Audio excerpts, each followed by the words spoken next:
नमस्कार। मैं सुनील कुमार आपका स्वागत करता हूं आपके अपने चैनल क्या ऐसा होता है में। दोस्तों, पितृपक्ष शुरू हो चुका है। सबसे पहले तो आप सभी को बहुत बहुत शुभकामनाएं। और ध्यान रखिए कि पितृपक्ष में जो अपने धर्म के अनुसार, सनातन धर्म के अनुसार चीजें बताई गई हैं, पितरों के लिए तर्पण अवश्य करिए, पितरों के लिए पिंडदान जरूर करिए और हर घर में इनका श्राद्ध भी होना चाहिए। चाहे छोटा करिए लेकिन करिए। लेकिन सबसे पहले आपको यह बात भी समझनी चाहिए कि आपको यह करने का अधिकार है या नहीं है। अधिकार किसे है? जिसके पिताजी पृथ्वी लोक में मौजूद नहीं है, वो ये तर्पण कर सकते हो, करना भी चाहिए। लेकिन उससे पहले भी काफी लोगों के संशय होते हैं। जैसे कि अगर किसी के पिताजी 1 साल पहले एक्सपायर हुए हैं तो वहां पर अलग अलग तरह की रीतें हैं। 1 साल के तुरंत बाद आपको नहीं करना चाहिए, इस तरह के श्राद्ध नहीं होते हैं। तीसरी साल से शुरू होगा, इस तरह की चीजें हमने देखी हैं। तो अपने अपने अनुसार जो आपके क्षेत्र में चलता है ना, उस तरह से करिए, क्योंकि जो चीजें आपके क्षेत्र में फैली हुई हैं उसके अनुसार ही आपको आगे बढ़ना चाहिए। नई चीजें अपनाने में अगर इनकेस को समस्या आ जाती है तो फिर आप थोड़े से भयभीत हो सकते हैं। ठीक है दोस्तों, आजकल लोगों का एक सवाल है कि पितृपक्ष में क्या कालसर्प दोष की पूजा की जा सकती है? क्या ऐसा संभव है कि जब मैं इतनी दूर त्र्यंबकेश्वर आ रहा हूं या उज्जैन आ रहा हूं तो यहां पर मैं साथ में कालसर्प दोष की पूजा करा लूं? या फिर जब पितृपक्ष में ऐसा मुहूर्त हो कि जिसमें मैं कालसर्प दोष की पूजा करा लूं? दोस्तों, कुंडली में आपकी में किसी भी तरह का दोष हो, हालांकि अगर आप त्र्यंबकेश्वर आएंगे तो गुरुजी से आप पूछेंगे या गुरुजी के माध्यम से आपको पता चलेगा, पितृदोष हर इंसान पर होता है। जो पुरुष होते हैं उनको इस पूजा को करने का अधिकार होता है, और जो महिला होती है मतलब फीमेल होते हैं वो अपने हस्बैंड के साथ, अपने पति के साथ इस पूजा को करती हैं। इसी तरह से आपको हर इंसान को ये पितृदोष की पूजा अवश्य करनी चाहिए। लेकिन लोगों को सबसे पहले यही नहीं पता कि पितरों का श्राद्ध क्या होता है और पितृदोष की पूजा क्या होती है। वो पितरों के श्राद्ध को पितृदोष की पूजा मानते हैं। मुझे बताया, मैंने उनसे पूछा क्या आपके घर में से किसी ने पितृदोष की पूजा की? हम तो हर साल करते हैं।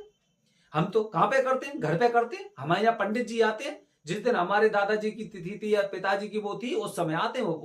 वो काम कर आके जो पूजा पाठ होती है वो करके चले जाते हैं, खाना खा जाते हैं, दक्षिणा ले जाते हैं।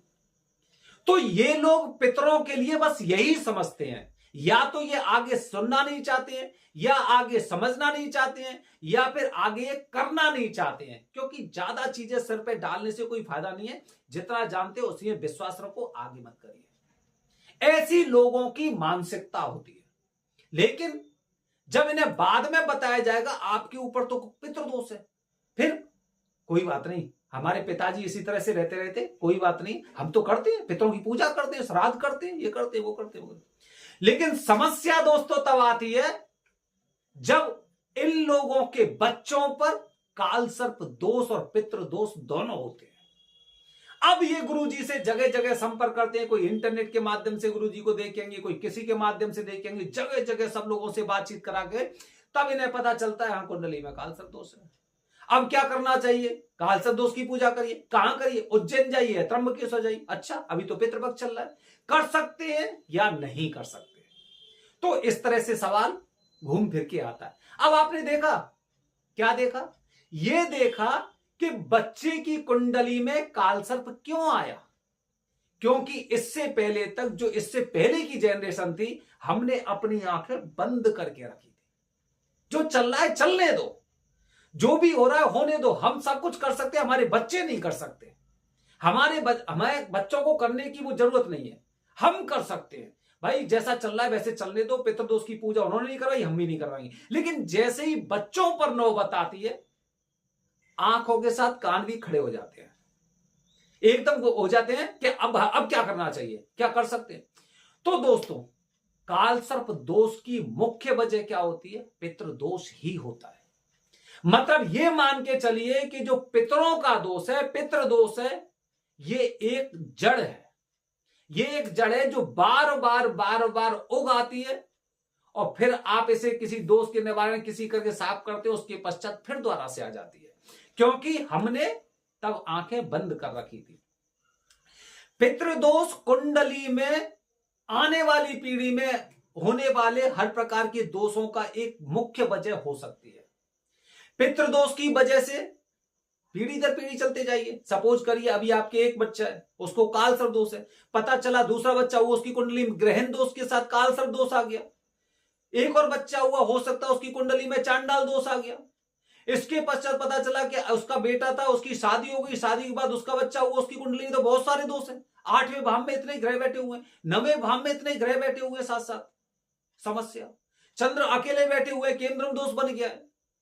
तो इस तरह की जब समस्या आती है, वो कब आती है? जब हम समय पर अपनी आंखें बंद कर लेते हैं।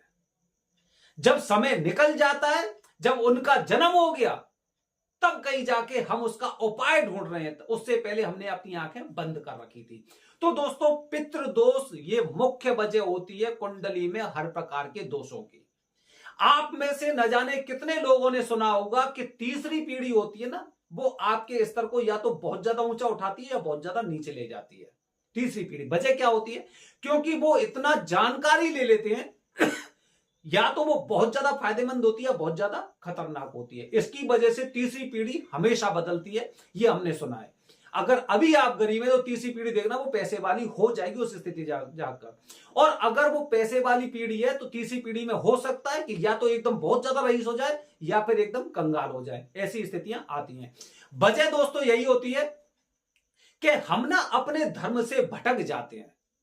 इसीलिए दोस्तों, अगर कुंडली में पितृदोष है या नहीं है, उसका आपको निवारण करना चाहिए।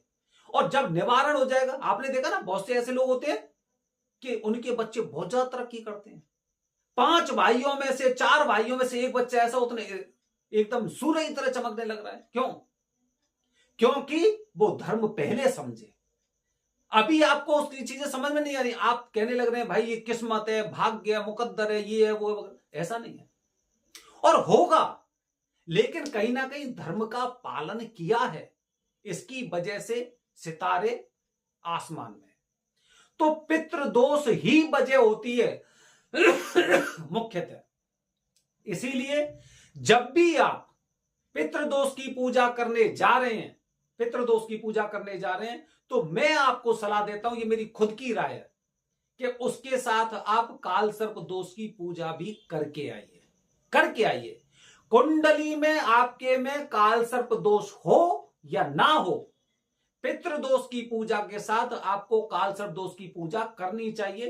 क्योंकि माना जाता है कि दोनों दोष आपस में एक दूसरे के मतलब पूरक मान लो, पिता पुत्र मान लो, पेरेंट चाइल्ड मान लो, या कुछ भी मान लो, इस तरह से मान लो। ये है कि कुंडली में पितृदोष की वजह से सबसे पहले काल सर्प दोष मतलब राहु केतु को शक्ति मिलेगी। राहु केतु को शक्ति मिलने का मतलब समझ रहे हैं आप? राहु केतु को शक्ति मिलने का मतलब यह हो गया कि जैसे ही पितर नाराज हुए तो सबसे पहले अशुभ ग्रह जागृत होंगे। मतलब जो पॉजिटिव एनर्जी होगी, पॉजिटिव एनर्जी के प्रभाव कम होने पर जो नकारात्मक शक्तियां वो जल्दी जन्म लेंगी। फॉर एग्जाम्पल, अगर घर में आपके में एकदम लाइट चली है तो एकदम अंधेरा होगा, एकदम अंधेरा होगा, और अंधेरे में हो सकता है आपको डर भी लग सकता है। लेकिन जब तक लाइट जली रहेगी तब तक आपको डर नहीं लगेगा, अंधेरा नहीं आएगा। तो जब भी आप जा रहे हैं पितृदोष की पूजा करने के लिए, जैसे नारायण नागबली की विधि बोलते हैं, तो इसके साथ हम सलाह देते हैं कि आपको काल सर्प दोष की पूजा भी करनी चाहिए। काल सर्प दोष मतलब यह कि आप पहले से ही जब पितरों की सदगति को करने के लिए जा रहे हैं तो उनके जो सेवक है राहु और केतु, उनको भी वहां पर शांत करके आइए, उन्हें प्रसन्न करके आइए। इससे आपको पूजा का बहुत अच्छा फल मिलेगा। अगर आप पितृपक्ष में भी काल सर्प दोष की पूजा करना चाहते हैं तो निश्चित रूप से करिए। इस पूजा के आपको बहुत अच्छे फल मिलते हैं।